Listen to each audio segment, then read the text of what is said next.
I literally went on tour for the first time ever, and it was really sick. There was a lot of playing and a lot of people, and you would never believe that I'm going on another tour. And this is me announcing it. I'm going on a second tour this year, opening up for 2 really sick bands. I'm hitting a lot of new cities that I didn't hit last year, or last tour, just a couple months ago, as well as playing a lot of new cities. Tickets are live right now, so go get them now and stuff. And I will have a drummer this time on this tour. It'll be a full, proper Scro set with a drummer, as my music was intended to be performed live.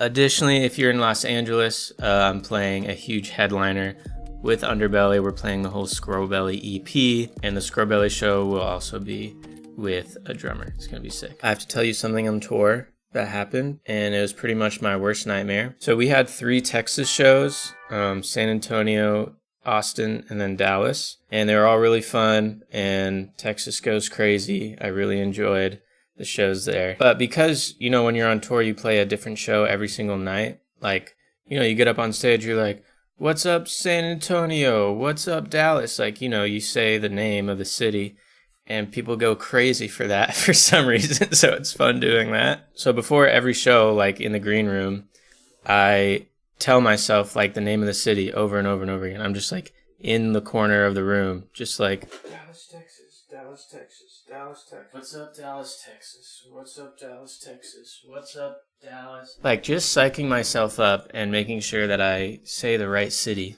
for the right night, you know what I'm saying? And I do this before every single show, the entire tour. If I was in San Antonio, I'd be saying San Antonio, San Antonio. If I was in Orlando, I'd be saying Orlando, Orlando. Like imagine seeing your favorite artist and they're like, what's up, Ontario? And you're like, I drove all the way to see you play and that's not my name.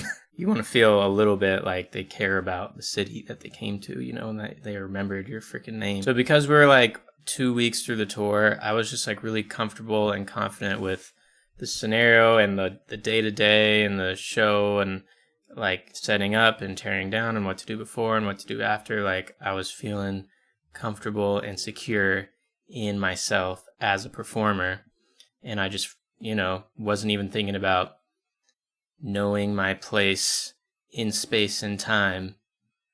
Arguably one of the most important things to do just as a human, just knowing where you are, you know? So I go out on stage, mind you, in Dallas, Texas, and I just...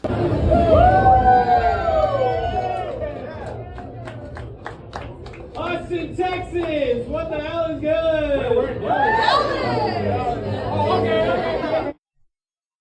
And you know, usually when you say a crowd's name, they're like super stoked, and they're like, woo, that's my name! But then I looked to my friend who's in the crowd, who I had a friend there that showed up, and he was looking at me like this. I was like, my God, what have I just done?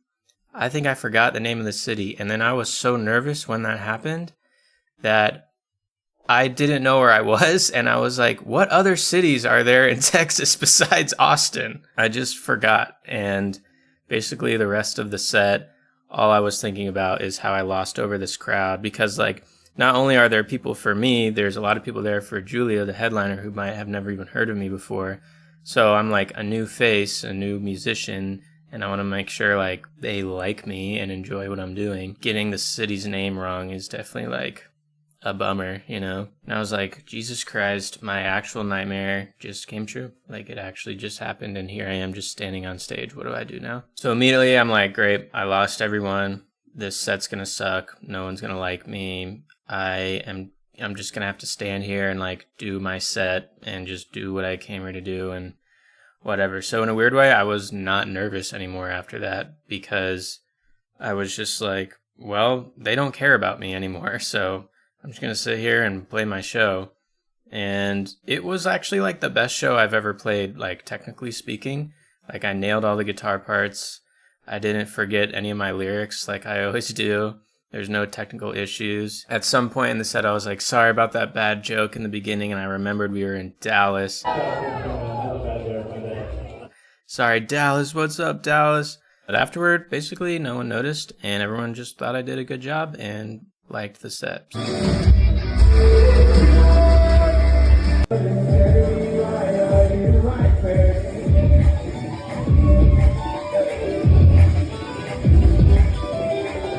much, I'm just never gonna forget to do my little pre-show ritual thing and just stand in a corner and just say the name of the city to myself, like some weird little Pokemon gremlin person. What's up, San Diego? San Diego. San Diego. I just did laundry. These are all my socks that have no fucking pairs. What's good with that? Those all have pairs. Some of them, I just made up pairs. They're just like kind of similar. All of these socks. Look, pugs. Why do I only have one sock with pugs on it? Donuts? Why do I only have socks that are so single like that? This is strange.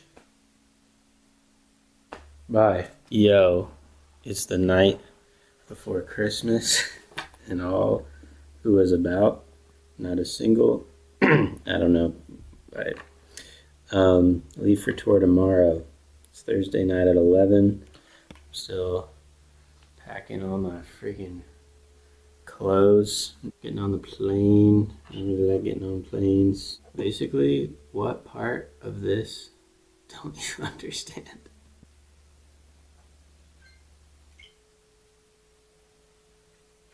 So yeah, on this tour, I played all on my own with no drummer, so just on the stage by myself and my laptop playing all the backtracks. It kind of sucked, but I like set up this whole rig with lights and like programmed it all myself to like try and help, I don't know, like the stage presence and stuff. And it ended up like being pretty cool. A lot of people ended up just liking the set in general, even though there wasn't a drummer. And the biggest thing for me is that like I have songs where I scream, you know, and like you just need a drummer to get that energy, because otherwise you're really just like a weird guy on stage screaming by yourself, and don't like that feeling. The lights definitely helped, and everyone seemed to enjoy it.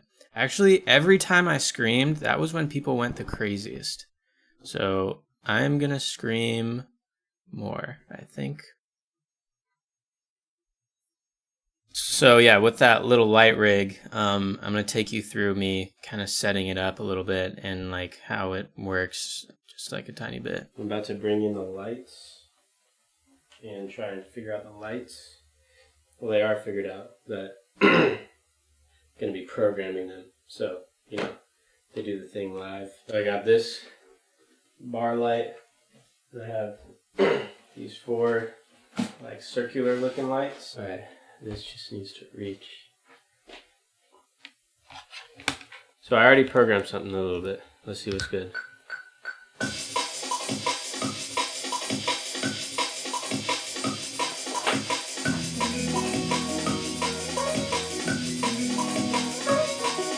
Alright, we should go all up for this one.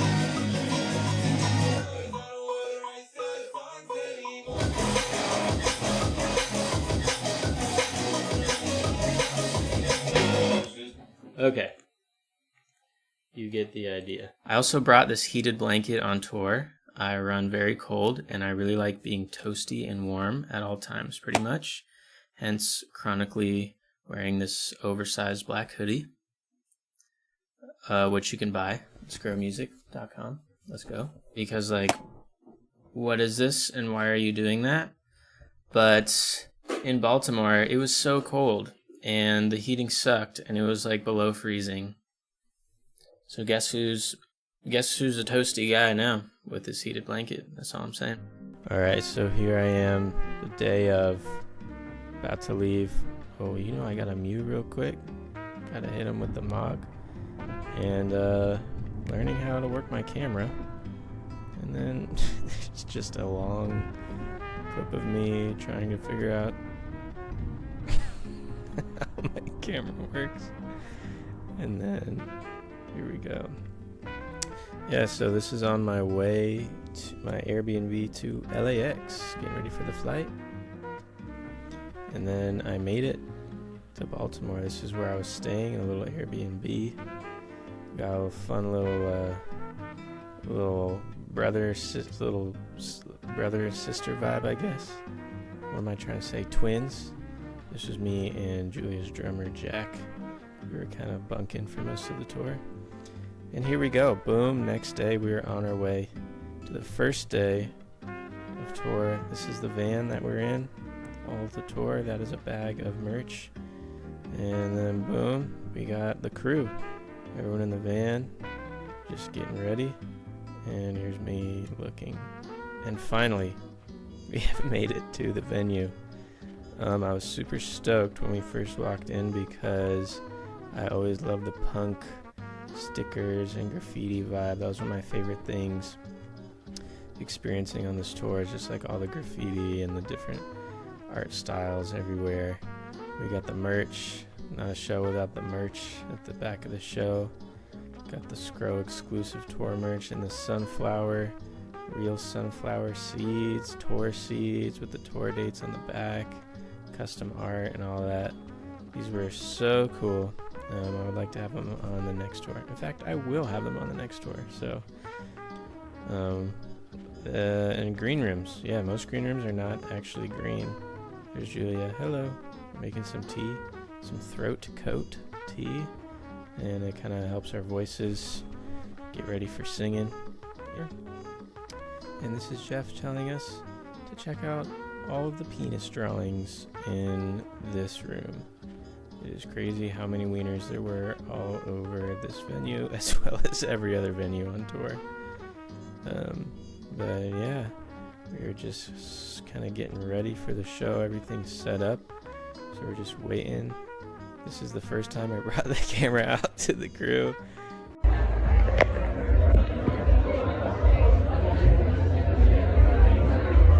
Camera's down there. Camera's Oh, right. Sorry. yeah, sorry. Thanks. Tanner, be in my video. Come here. Alright, I hated that. I take this? Oh, I didn't realize it was down there.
Okay, so that was my first show of my first tour ever in Baltimore. There were way more people than I thought would be, and it was just a good time. I had fun. My lights were screwing up the first couple of shows of the tour, but I fixed it after a while, so everything was all good after that. Next stop was Pittsburgh. This was like a huge, beautiful venue, and it felt like the most gigantic coffee shop in the world. It was pretty sick, and also the lunar eclipse, I think it was called, whatever was happening in April, was happening on that day, so we all went outside and stared at the sun together.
She's signing the vape for real.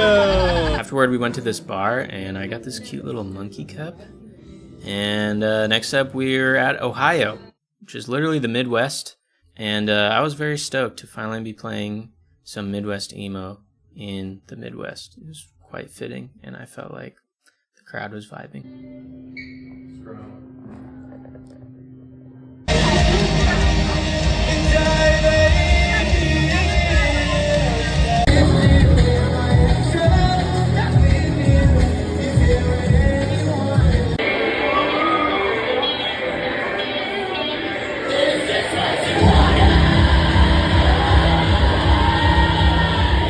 Then we're off to Orlando, and I'm skipping a bunch of cities, by the way, just for time's sake. We did not go from Ohio straight to Orlando.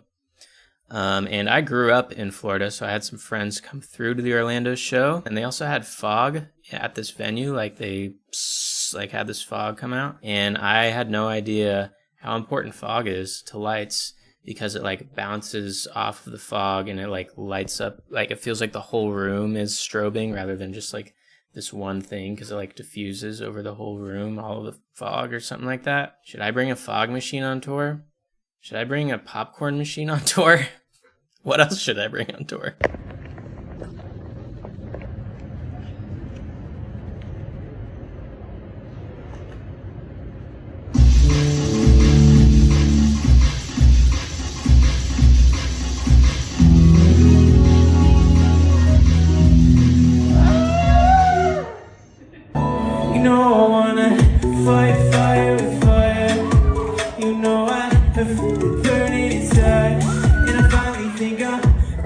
After Orlando was my actual hometown show in Tampa, and I felt like everyone I'd ever known in my entire life was there. Like friends from every school that I had ever went to, friends from the scene I was growing up in, or friends that I was literally like in other bands with were there. And actually, like a couple years ago, I thought to myself, like, when am I ever going to see my friends again? Like literally, like growing up in Florida, moving out when I was like 22 or 23 or something, like all those friends that I made, like if they came to visit LA, like I would see them, but seeing them all again together, like, and all hang out like how we used to, at one point I realized like I don't think that would ever happen again. Like why would it ever happen?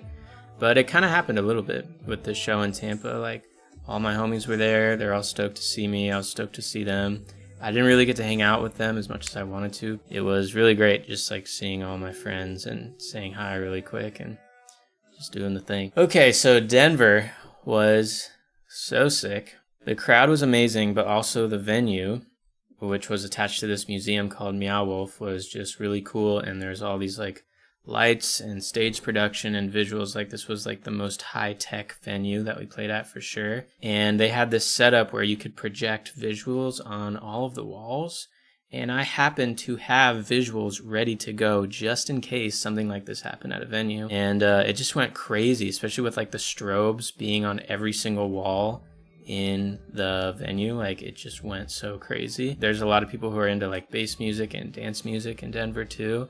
So I just feel like my set was like super well received and everyone just like had a good time and I had a good time, and I would love to go back to that same venue.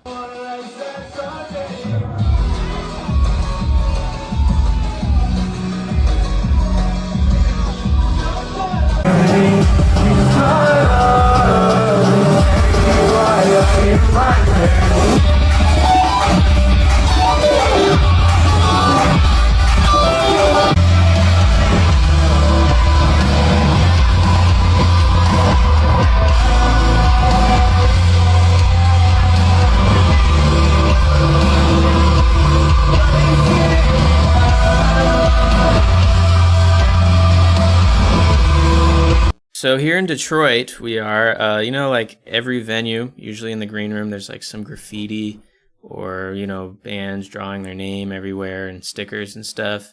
But this was like extra crazy for whatever reason. So I had to go the extra mile and do my thing on top of this. Is it AC? What kind of piece of infrastructure is this? I actually have no idea. But I had to sign that thing. Also, I got a bunch of change on tour, like paying for things in cash. And I didn't know what to do with my change. When I'm here at home, I just put my change in a little jar. I had no jar that I brought to put in change. Who would have thought to bring a change jar on tour? So I was just putting it in my pocket, and I had like dozens of dollars worth of change in my jeans pocket that I was just on stage, just had it in my pocket. I didn't know what to do with this change. So eventually I saved it all up and I was able to buy breakfast one morning. A very significant moment for me and the rest of the crew because they were so confused. Everywhere we were staying, there was a mound of change every night and they were wondering if it was ever going to disappear. And thankfully it did. Real quick, I have a wireless system for my guitar, so I don't need to be like strapped into a cable and I can just like move around more. And it's super easy and convenient to have one. But unfortunately, I dropped my guitar one night and it like dropped itself like on the wireless system and it just like smashed in a million pieces and it was just gone. And I wasn't able to buy another one. So I had to use a normal cable for the rest of the tour. But think about the logistics of going from the green room, from the backstage, onto the stage. Like, you can't be cabled into your guitar when you're in the green room and then just, that's not going to happen. So you need to walk on stage, grab the cable, and plug your cable into your guitar.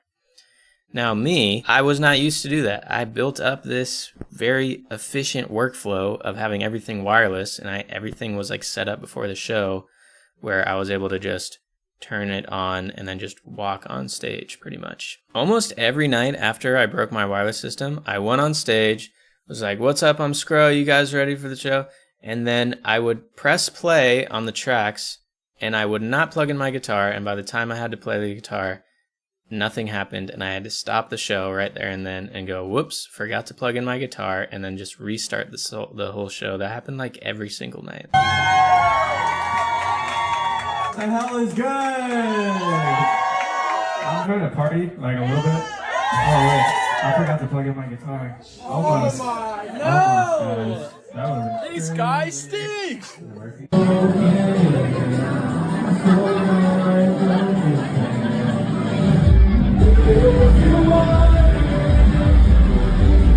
Lots more driving, more cows, and this venue dog, which was super cute.